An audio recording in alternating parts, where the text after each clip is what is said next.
right. So welcome, and thank you for engaging with us as we use an ethics perspective to explore responses to recent anti-DEI legislation. Here are our objectives for the next hour. We aim to avoid making this a polarizing talk, but we acknowledge that it would be easy for that to occur, given our current splintered political environment. We will frame our discussion using an overview of the laws we are discussing and their impact on emergency medicine. We'll review the ethical principles and analysis that others have used historically to limit or to support various types of censorship. Using this background, we will unpack the options we have as physicians to respond to anti-DEI laws.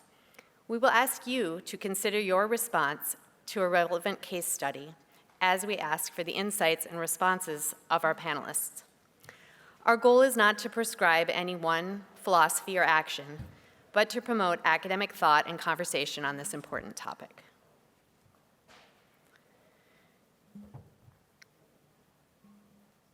Our esteemed panelists have different perspectives and backgrounds, and we are all impacted in different ways by anti-DEI laws. I'm really proud of the work we've done today on this session, and I hope you enjoy it. We'd also like to thank the SAEM Equity and Inclusion Committee and the SAEM Ethics Committee for supporting and sponsoring this didactic.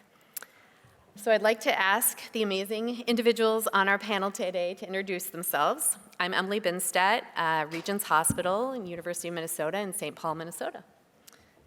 Cindy Bitter from St. Louis University. Kevin McGurk from the Medical College of Wisconsin. Nancy Onisko from UT Southwestern. Edgar Ordonez, Baylor College of Medicine. And I'm Dinah Wallen from UCSF San Francisco General Hospital. Yeah.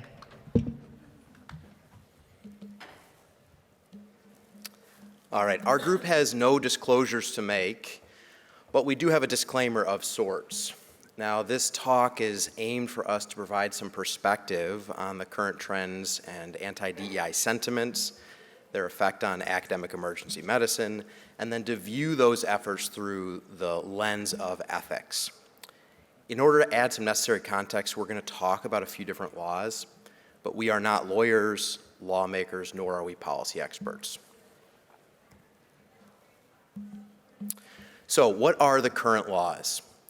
At present, more than half of all states have either proposed or passed legislation aimed at restricting DEI efforts, including more than 11 states that have laws on the books.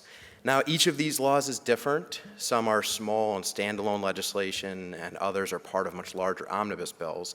But in general, these legislative efforts aim to restrict DEI at public institutions or facilities that are receiving state funding. As a sort of snapshot to give you a sense of the national landscape, let me make sure you can see my slide. There we go. I've got a handy map for you. The states in purple are those that have already passed legislation, and the states with a light purple and striped color are those that have proposed laws. Now, this has been a relatively rapidly evolving and dynamic political climate, and so this may have already changed or is liable to change shortly. Now, this is not intended to be comprehensive, but to sort of give you an example, kind of a representative sampling of what these laws look like, I've included a few here for you. The first is Florida Senate Bill 266, and this is better known as the Stop Woke Act. This was an early and prominent example intended to prohibit all DEI initiatives and put certain restrictions on curriculum and educational activities, among other components. More recently, Alabama Senate Bill 129 was passed, and this prevents all state agencies or higher education institutions from sponsoring or hosting DEI offices or activities. And we'll look at some of the specific language on a couple of these shortly.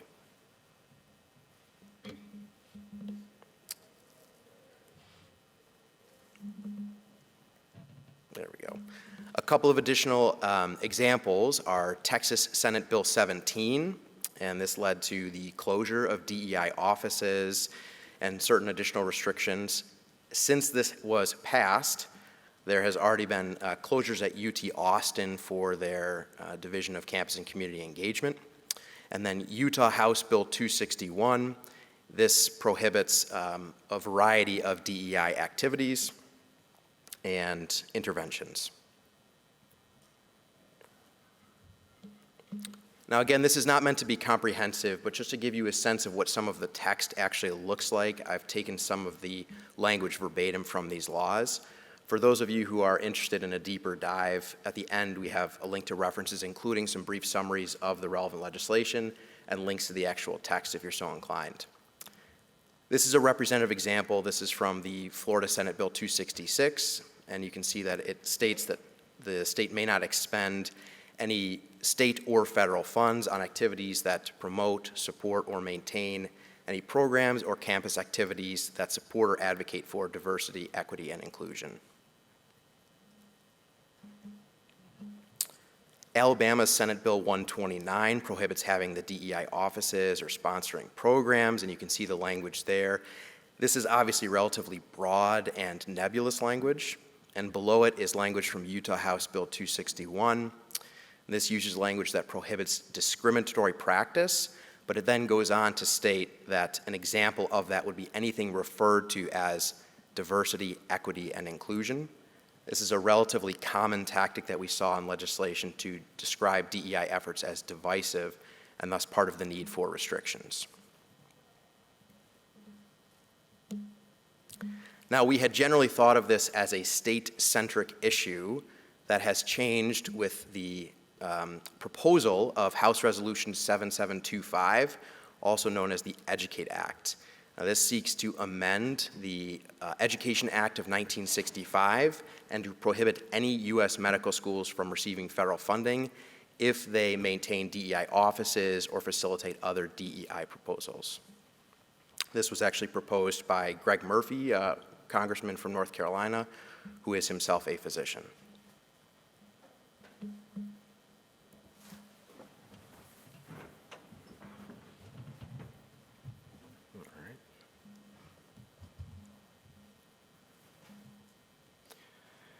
So, as we've kind of seen, DEI landscape has really changed even over the course of the last 4 years, right?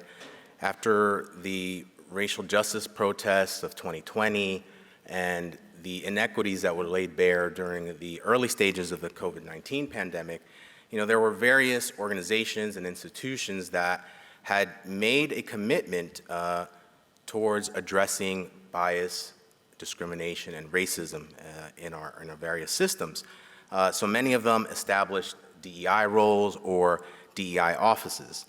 Now, as that movement was advancing, there was still this politically driven pushback about certain topics. So critical race theory, intersectionality, the Black Lives Matter movement, and even affirmative action.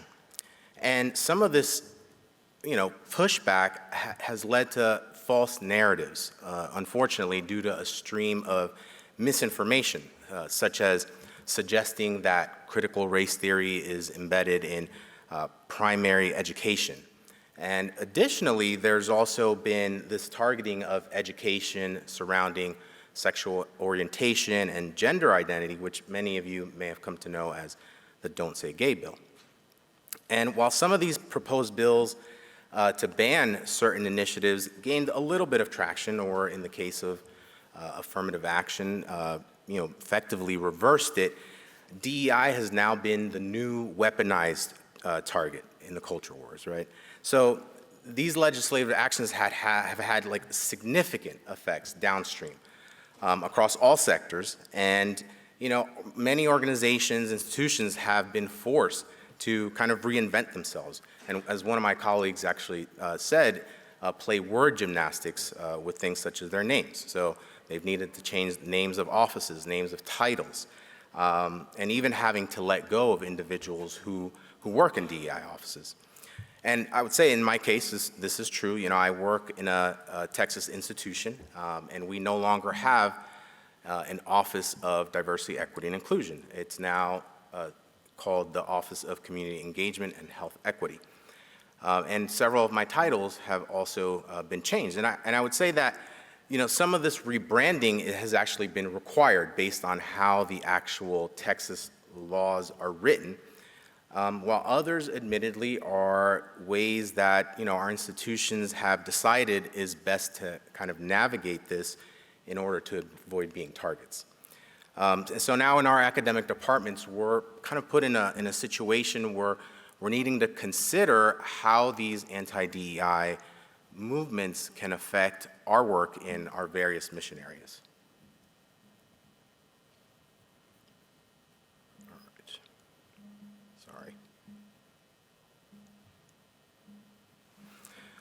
So when we think about our efforts in recruitment and retention, right? We have a huge focus on recruiting a diverse workforce to care for a diverse patient population. But the challenges there are that institutions in states where anti-DEI laws are in effect may become less attractive to potential hires.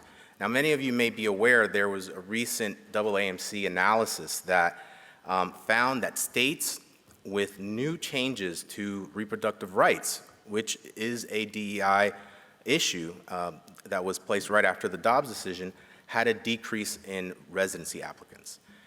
And along with being less attractive, they may also limit our ability as academic departments to be intentional about our recruitment efforts.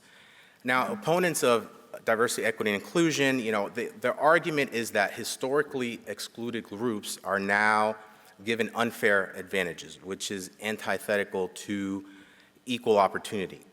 However, I'll posit that DEI efforts were never intended to meet quotas, right? They were designed to figure out ways for us to provide opportunities that otherwise may not have been available to some. We also have to think about our work environment. So a less inclusive workplace may result from having a decreased focus on DEI work and initiatives. And this could also impact employee satisfaction. It could potentially lead to higher turnover, decreased morale. And then there's the consideration of professional advancement. We obviously think about this in academic medicine, from the promotions and tenures perspective. But anti-DEI legislation may limit programs that target or incentivize underrepresented groups, such as in scholarships, grants, development programs, and that sort of thing. And then there's also the effect on education. So I'm the director of health equity education, previously DEI education, for my institution, and we've been undergoing curriculum renewal for about the last 1.5 to 2 years, right? And when we were integrating our new curriculum and DEI work and DEI competencies in it, we were using the AAMC's DEI competencies that we knew were important across the entire continuum of medical care. But there's been various dissidents, right, that have argued that raising awareness of societal issues that impact healthcare somehow prevents our trainees from acquiring the knowledge and skills to take care of our patients. And they've called it woke medicine. You've probably seen several articles about this. And my question is, how is understanding societal issues that impact our patients' outcomes somehow a bad thing? There's also the question of the learning environment. Having a less inclusive learning environment can affect the quality of education and training for our learners. It can decrease their engagement. It can decrease our faculty's engagement and have them have less of a feeling of belonging. And then lastly, there's the consideration of accreditation and compliance, right? That there's accrediting bodies such as the ACGME and LCME that require us to show evidence of our DEI efforts.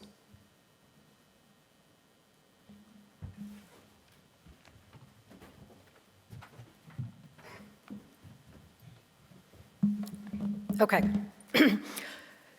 So let's talk about how lack of DEI initiatives might affect clinical care in emergency medicine. Let's talk about physician-patient concordance first. The literature is replete with data suggesting that patients who have either gender, racial, language, and/or cultural concordance with their doctors do better. They do better on everything from postoperative outcomes to improved glycemic index to decreased infant mortality in Black babies. Cultural humility and structural competency are admittedly complex concepts. And I'm not going to get into their long and involved definitions, but the ultimate goal is to foster an awareness and acceptance of the fact that, number one, every one of our patients brings with them a different life experience, traditions, beliefs, and the goal is to foster awareness and acceptance of that fact. Number two, recognition and willingness to address that health inequities stem from both systemic and structural factors like socioeconomic conditions, racism, and other forms of discrimination. And those affect patient health.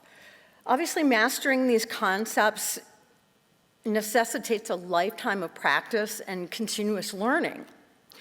But we don't know what we don't know about other people's customs, their traditions, and beliefs.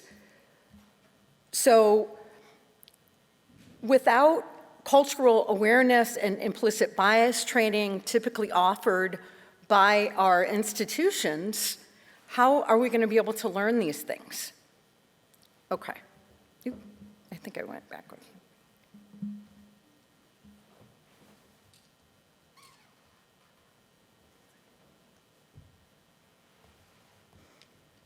Sorry.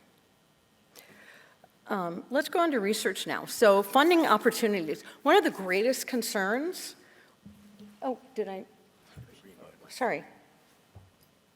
There. Okay.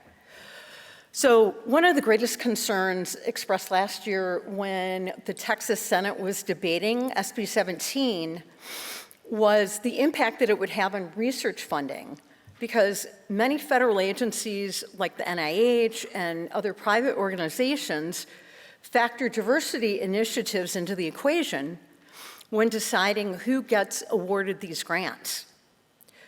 Concerns were also expressed about how this would affect research innovation, because as we know, diversity is the driver of innovation, right? But if I'm a researcher who also happens to be Black or Muslim or gay, or pick your historically marginalized group, laws that stifle dialogue and acknowledgement of my unique difference from other people don't make me feel very welcome. So the ability to recruit a diverse research faculty may be impacted. And if we can't bring a diversity of faculty to the table, then we start developing blind spots, and the ability to take in the full picture when it comes to identifying and addressing health disparities gets missed. Okay, so welcome to the audience participation of this didactic. We're going to go over a case now, and this case was actually modeled in part on item number 5 of one of the big NIH grant applications. So here's your case. You are a new EM research faculty member at a publicly funded Texas university. SB 17 is now the law. You want to start off your new job with a bang and impress your boss, so you decide to undertake the application process for a competitive NIH grant.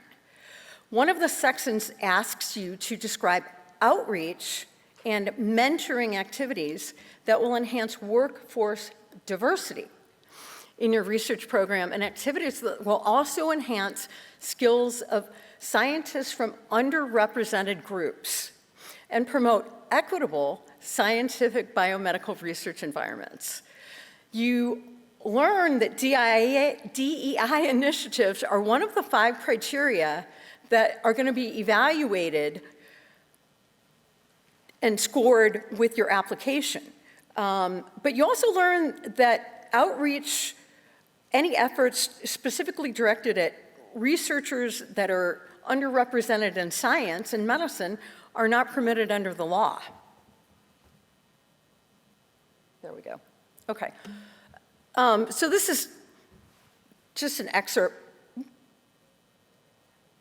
This is just an excerpt of SB 17 that basically telling us that you may not have a DEI office or any facsimile thereof. And they also say that promoting differential treatment or providing special benefits to individuals on the basis of color, ethnicity, or race is not allowed. So I want to pose this question to you. How would you guys respond to this grant question? And I'm going to let you think about it for a minute. Well, Emily takes over.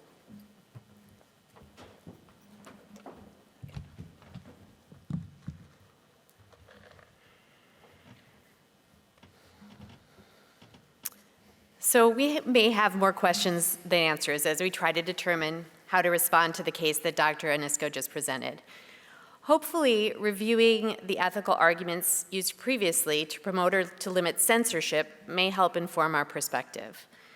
We're not arguing that ethics always yields clear answers, but rather that ethics offers a lens for analysis which is more appealing than just relying on conjecture or blind faith or the unshakable belief that something is right. So Dr. Bitter and I will walk through a big picture overview of each of these terms and principles and give examples related to the ethics of censorship.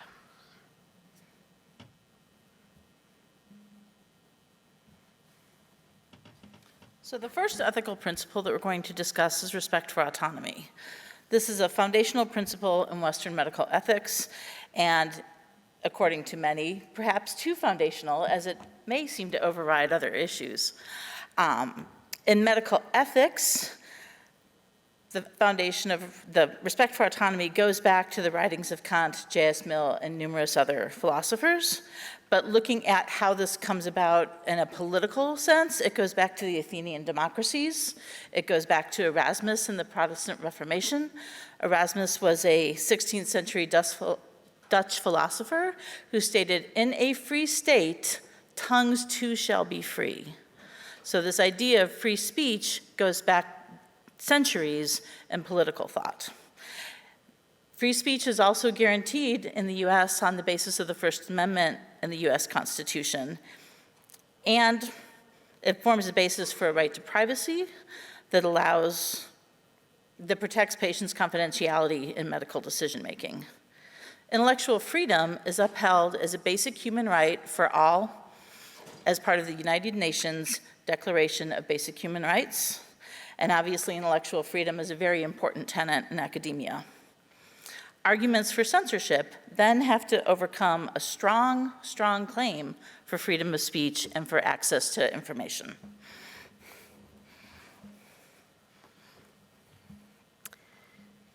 So looking at some examples of autonomy here, as Dr. Bitter explained, valuing autonomy generally leads to opposing all forms of censorship. However, there are examples of censorship where autonomy and privacy rights are overruled, sometimes appropriately and sometimes with really awful consequences. So you'll see some examples listed in this word cloud. It may be reasonable to place limits on autonomy to protect security, safety, or moral values.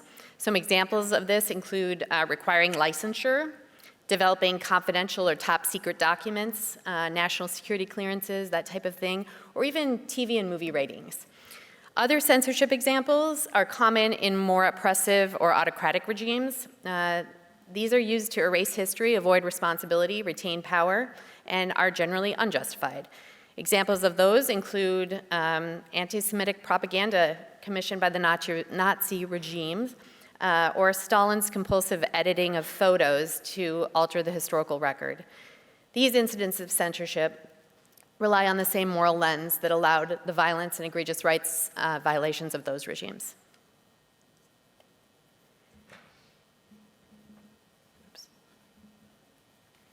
The next two principles are beneficence and non-maleficence. From a very, very high view, it can be very difficult to tell these apart.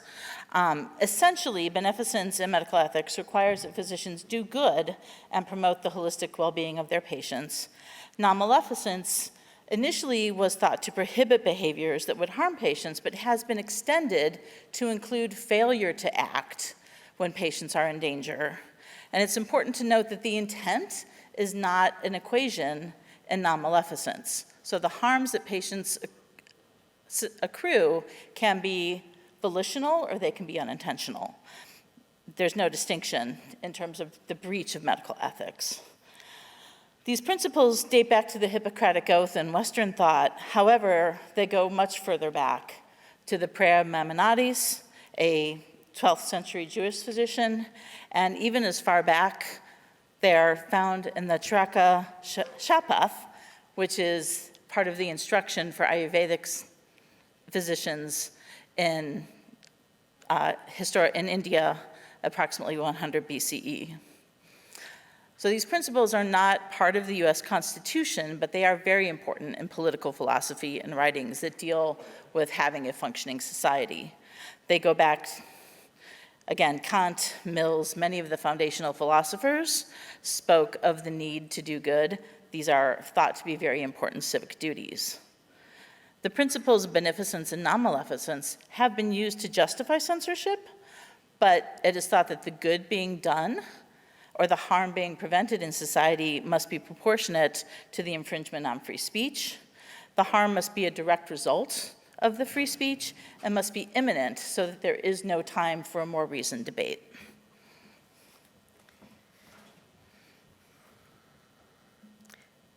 So again, let's look at some examples.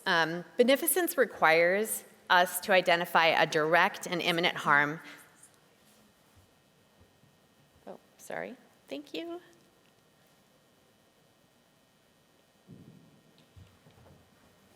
We're good. All right. So we have to identify a direct and imminent harm that censorship would allow us to avoid. So a classic example of that is yelling fire in a crowded building where no fire is actually occurring. The right to free speech here is not preserved because it needlessly endangers others who might be caught in a stampede for the exits. So in this case, the principle of beneficence supports censoring that yelling individual's free speech. Another example pertains to obscenity laws left over from our Puritan roots. These involve sexual acts, offensive language, or other visual, spoken, or written material which the average person would find offensive. And this material must also lack any serious literary, artistic, scientific, or political value. You may have heard the quote from Supreme Court Justice Potter Stewart, who admits that although pornography is difficult to define, he knows it when he sees it. The issue with this type of definition is that it's really vague and subjective. And it's really also hard to legislate or enforce. It requires censors to believe that they can accurately identify and cull the offensive material and that their belief is right. Lastly, book bans. Parents supporting book bans worry that books can corrupt, offend, or undermine beliefs and values. Yet arguments for preserving family values, religion, or political views are usually outweighed by free speech and privacy interests, including children's rights to intellectual inquiry and exposure to a broad range of ideas. Despite this consensus among academic ethics thinkers that book banning is usually not justified, the Supreme Court supports a community standard, so local book bans occur frequently in the US.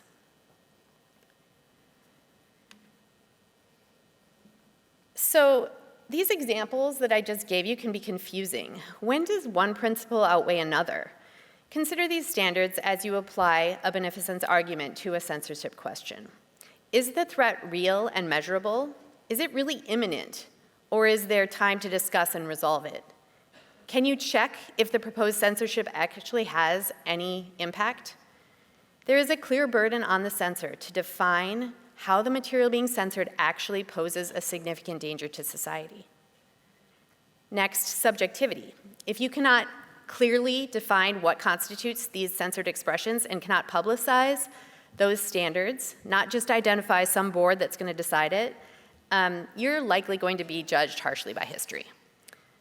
Consider using restrictions for certain groups, like TV movie ratings, or requiring proof of training, like licensures, rather than assuming that a complete ban is your only option. And last, reflect again that history generally does not favor the censor, and ask yourself, who will determine if the censor is using correct judgment? We've discussed that autocratic governments tend to embrace censorship. Autocratic leaders do not trust their citizenry to make good decisions with full access to information. But how do they define these good decisions? How does a society determine who gets to be the censor?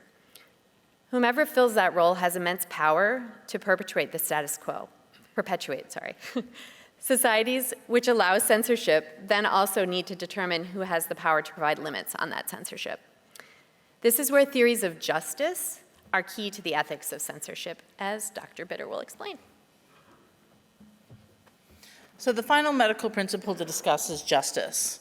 And within healthcare, you can't discuss justice without bringing up John Rawls, who proposed a thought experiment that said, as society is making the rules, the people who are making those rules need to not know who they are. They need to not know if they are men, women, rich, poor, ethnic minorities, immigrants, wealthy. Using that thought experiment will result in the people, for selfish reasons, making the decisions that gives everybody the most possible. His first principle was the thought of equal liberty, which is the idea that everybody has equal access to freedom and democratic rights for all. He has further explicated these ideas, saying that all equally talented and motivated individuals should have the same access to resources to develop and use these skills, regardless of irrelevant factors such as age, race, religion, or gender. And more importantly, that differences should only be tolerated if they benefit those who are least favored in society. Going back to other philosophers, Kant, in his lovely way, stated that we should all act according to that, which maxim, whose universality as a law you can at the same time will. Ethics nerds. We are so nerdy. What does that mean? That means that everybody is subject to the same rules, and the same rules apply to everyone.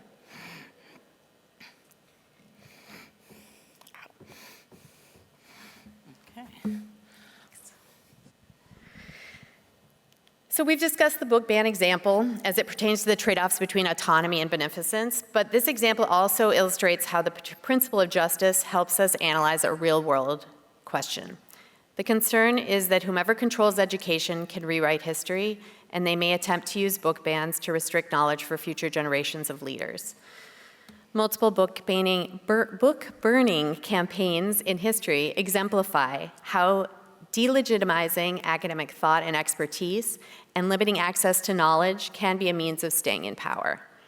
Obviously, book bans that aim to rewrite history would not satisfy Rawls's first principle. Also, teachers and institutions may become so worried and fearful of violating a ban that they over-restrict and in practice effectively ban even more than what's legally mandated. This is termed self-censorship, and it further intensifies the effects of these bans. Lastly, book bans do not preserve access to the least favored in society, in that children and teachers and librarians tend to be under-resourced in comparison to parents and politicians and lobbyists. Access to a restricted range of ideas and educational material may reduce children's ability to succeed compared to peers with full access. Of all the censorship examples we've discussed, the book ban's example probably most closely parallels our topic of anti-DEI education laws. For example, we know that self-censorship is already happening. Even in states without anti-DEI laws, DEI office names and titles are prophylactically being changed. Like book bans, does this legislation have downstream effects on justice concerns, such as discouraging a diverse physician workforce and entrenching unequal patient outcomes? These are justice questions that we all need to grapple with. Thank you. So I'm going to move around a little bit because I'm cold, as I imagine many of you are, so I need to move myself. We've taken the opportunity to talk about censorship through an ethical lens, and we're going to pivot now to talk a little bit about resistance. So what resistance is and what physician resistance might actually look like. So when we think about resistance, we wonder, is it ever ethical for a physician to disobey departmental or university policy? Probably, because I think we all do it all the time, but taking it one extra step, what about intentionally violating state law? Okay, physicians aren't a particularly unlawful, rambunctious, rowdy crew, right? So when, if ever, is it ethical for us to break the law? What ethical principles need to be at stake for that? So when we think about physician resistance specifically, it's actually not a new concept, and I encourage folks to check out this review article. It's amazing. It's in our references. And the authors open up this article by arguing that society expects physicians to stay in our lane and just take care of patients at the bedside. So just by speaking up and elevating our voices and thinking about things outside of the emergency department, we're already resisting. In other words, physician resistance may be a refusal to comply with professional expectations of limiting our concerns to the bodily care of patients. And we saw that just happen a few years ago, right? When a group of physicians wanted to speak out for gun safety, they were told, hey, stay in your lane. And that resulted in a lot of bloody photos on what was then Twitter, right? So when we think about physician resistance, number one, it's got to involve action. It's not enough to just sit there and stew and be angry about something. You actually have to do something about it for it to be resistance. Number two, it typically involves a moral position. Physicians aren't going to start resisting just because we don't like something or just because we're getting paid less. It's because there's something immoral happening to our patients, our learners, or ourselves. And then lastly, when we think about the difference between advocacy and resistance, resistance has a goal of undermining power. So advocacy seeks to kind of participate, play nice in the sandbox, raise your voice, say what you don't think is right or what is right. But resistance seeks to disrupt and destroy and dismantle. So the authors, knowing this, they propose some ways that physicians might resist. One is lobbying or political engagement, and I think we see that all the time. When our state chapters of ACEP go to the Capitol, they talk with representatives and they make our points. Strikes are another example of resistance. Physicians don't tend to do this quite as much as other healthcare workers, like nurses might, but it is effective to get your point across that we will not stand for what's happening. And then maybe even some legal action. So groups of physicians have taken hospitals, systems, even local governments to court when they're unjust. When we think specifically about anti-DEI legislation, though, we can think about other things to do. We can think about renaming or restructuring, public discourse. Organizations can release public statements, or in a real extreme example, we can leave. So we're going to talk through some of these things here. Dr. Ordonez has already talked a little bit about renaming and restructuring, and I'm curious here, how many people have had a rename of their DEI office, personnel, people? I see one, I see a few, and I know some people are from states where they're gone, right? So I do just want to take a quick moment and ask Dr. Ordonez, what do you think are some risks or downsides to continuing to do this same work but under a different name? Yeah, that's the great question, and the Texas law, specifically SB 17, has definitely provided us with a lot of challenges. And there are risks. Some of the big things that we, as an institution, have been concerned about is state funding. Even though particularly where I work, we're not a state institution, we still do receive state funding for various initiatives. So that's where there's definitely a risk if you're having too many eyes on kind of like the work you do. Unfortunately, for someone like myself who has really devoted their life and career to work in this DEI space, and for all others who make a livelihood, there have been closures of offices. People have had to relocate to other departments, and in some cases, like Dinah mentioned, relocate states. So. I'm a little bit disheartened that, Texas is continuing to do Texas things, but I do wish that our institutions were a little bit more resistant to these anti-DEI laws, but it looks like many of them have chosen to, say bluntly, bend the knee. Thank you. Yeah, so sometimes renaming isn't quite the right answer, right? So let's think about public discourse. So first we might even ask, is engaging in public discourse even resistance? And again, I would argue that yes, it is, because it's taking us away from the bedside and out into some other environment.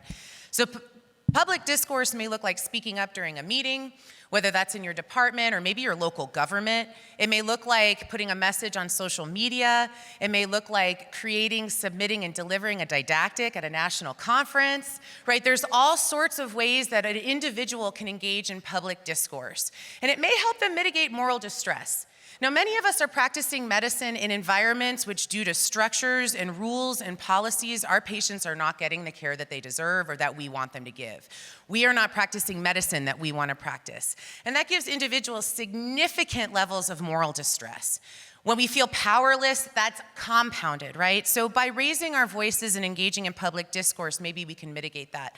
But it's not without significant risk. So people who are women or gender expansive, people of color, people who have otherwise been historically marginalized, it's a big risk for them to step up and speak out against the very power structures that have been oppressing them for generations and generations, right? And that's why allyship is critical here. They can't get all of us, right?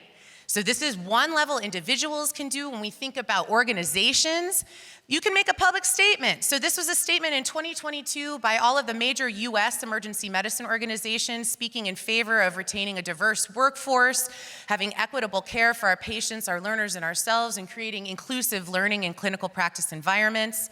SAEM made a statement directly opposing the EDUCATE Act. They have a statement on diversity and inclusion. EMRA has something similar. And when we look at all of these public statements, we have to ask ourselves, what is the significance of these statements?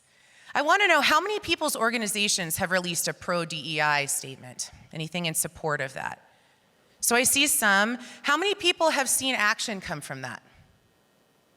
Right, I see some head shakes, right? So words are very powerful, and yet if there's no action or accountability tied to these, they can come across as extremely performative.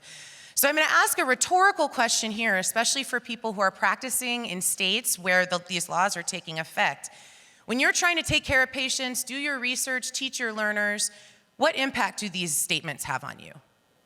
Right, so maybe they have some support, but beyond that, not too much.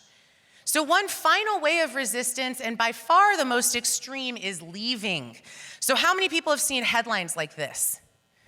There's major headlines like this all across the country, and I want to convince you that this is the last resort. It's a lose-lose scenario. So the physician who has to leave, they lose all of the relationships they've built, all of those things they've leveraged, their practice. They have to uproot themselves and their family, and they have to start all over again. They might be blacklisted from the region, blacklisted from the specialty, blacklisted from academics. The hospital loses. They've put significant resources into this person, training them and developing them, and now they got to start all brand new with a new employee. Learners lose out, right? Especially if this person has an aspect of shared identity with that learner that's rare in their faculty. They're not going to have that mentorship. Patients lose out. If this is a subspecialist that's critically important, or again, aspects of shared identity, they're going to lose. So we can see with one person leaving, you can have ramifications, generation and generations of patient care. That being said, sometimes this is what a person needs to do for their own self-preservation or for the safety of themselves and their family. So that's thinking a little bit about physician resistance, and we're going to close things out now by coming back to our case. Thank you. Okay, so back to our case. I am going to give you all, let me see, do we have the, there we go.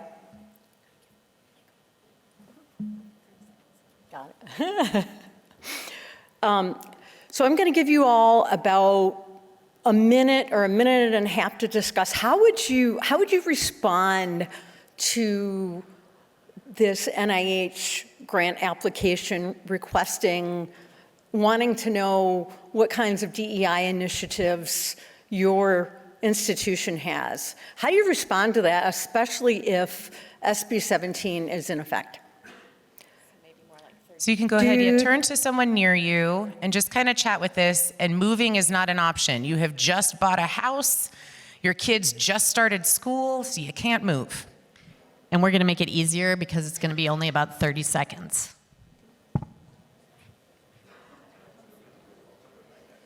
Oh my gosh. There we go.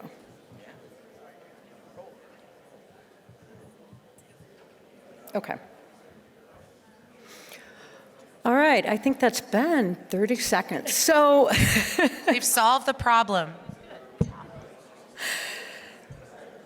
So I'm going to tell you how the Texas legislature decided to handle this. They realized that they could lose out on millions of dollars of federal and private and nonprofit grants.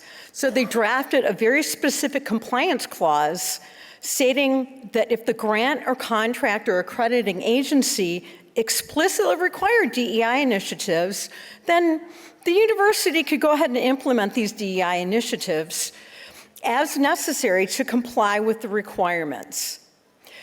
So if DEI initiatives are implemented, then of course the institution must maintain documentation proving that these activities are directly required by the funding body.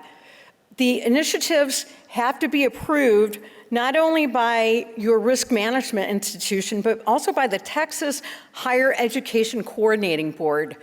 And they are, by the way, appointed by the governor, not elected. So in other words, I think what this says is, yeah, let's ban DEI, but oh wait, you want to give us $1 million, $5 million for a grant? You know what? We can pretend like we have DEI initiatives, no problem. And I just want to talk briefly about the punishment. There's some major punishments if your institution or even an employee in your institution is found to engage in initiatives that violate SB 17. If you're a professor, you can be let go or put on unpaid leave for at least a year. Your tenure can be revoked, or you can actually be terminated and blacklisted so that other places won't hire you. If you're the institution, obviously the state is going to tell you, sorry, you're not getting the funding that we promised you. So as I think about these loopholes that were added to this legislation to preserve the funding opportunities, I find it really hard to believe that the sponsors of this legislation actually believe that there's a moral justification for banning DEI work. Because if it were truly morally problematic, getting paid for it wouldn't make it okay. So we've reviewed the broad censorship arguments for each of these moral principles, but I'm curious what our panelists think. How do all of you guys, each of you, apply these principles to inform your response to anti-DEI legislation? So Kevin, talk to me. How are autonomy arguments influencing your thoughts on DEI laws? Well, I think in general, autonomy favors non-censorship. And as academicians, and most of us are here, we celebrate that as necessary for our academic freedoms. As a society, of course, we allow for certain carve-outs and exceptions when we believe it's necessary for the public good, and our speakers kind of highlighted some examples of that. But to extend that carve-out, this necessary protection for the public good to anti-DEI feels like a very troubling expansion. And what's more, I'm worried about a global chilling effect that clinicians, researchers, educators, not just in states where there are restrictions, might begin to self-censor in response to other laws for fear of retribution.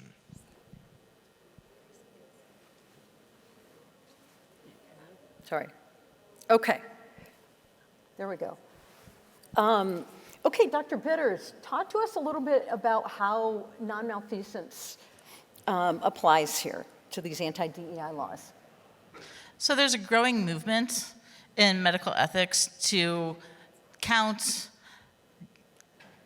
describe something called an epistemic injustice, which is a harm done to a person and their capacity as a knower, basically discounting their lived experience. So in my view, ignoring health inequities, discounting the pain and suffering of marginalized communities is another form, and other forms of medical gaslighting is a breach of the ethical principle of non-maleficence. All right, Emily, come on. Let's try that one. There we go. There we go. So let's talk about beneficence and how this ethic applies to our anti-DEI legislation. So for me, the concept of beneficence, the key concept is that censorship can only be justified if it protects society from a direct and imminent harm. And in the case of DEI work, what is that harm? So in my family's dinner table conversation, that's where we get stuck. We try to consider all of the potential perceived harms from DEI education, and the possibilities we've come up with are divisiveness. That's a term taken directly from the legislation. But can we prove that DEI programs actually are divisive? Is that measurable? Are they all equally so that they all need to be banned? Another potential direct and imminent harm is unfairness. So the idea that DEI is somehow less fair to those who are historically empowered, or that it somehow unfairly causes them to feel shamed or guilty. And I think this interpretation understands diversity, equity, and inclusion in a fundamentally erroneous manner, where it's a zero-sum game instead of everyone wins endeavor.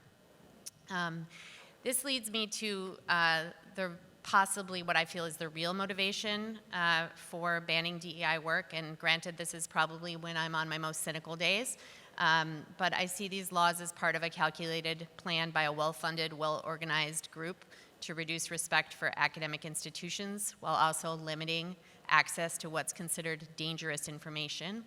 And DEI education is feared and considered dangerous because it may have the power to unite us and to change people's viewpoints and their political votes in the future.